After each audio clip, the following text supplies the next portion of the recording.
O primeiro dos lumes producíase ás 3 da madrugada nun contedor da céntrica Rúa María Mariño en pleno casco urbano da Pobra. Apenas unha hora despois de apagar as lapas, os bombeiros do Parque de Ribeira recibían un novo aviso doutro contedor de lixo ardendo nunha zona próxima, na Rúa Unión. Trátase a todas luces de accións intencionadas e repetidas, posto que hai varias semanas o lume calcinaba por completo 4 contedores na Rúa Fernández Varela.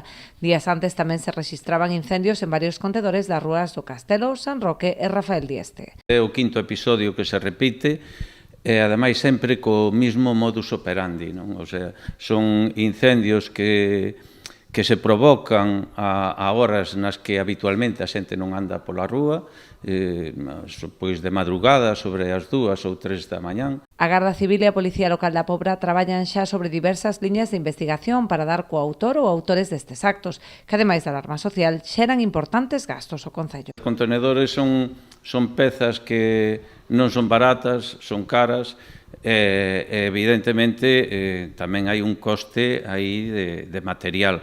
De todas formas, en este caso, o que realmente máis nos pode preocupar é as consecuencias que pode ter en un momento determinado que estes incendios acaben afectando a outros sitios, non? En este caso, hoxe de madrugada, foi o meu coche, precisamente, ali ao lado da miña casa, e o coche da miña muller estaba ali arrimado aos contenedores. Hubo suerte, porque un veciño actuou xa enseguida e chamou, enseguida se apagou o lume.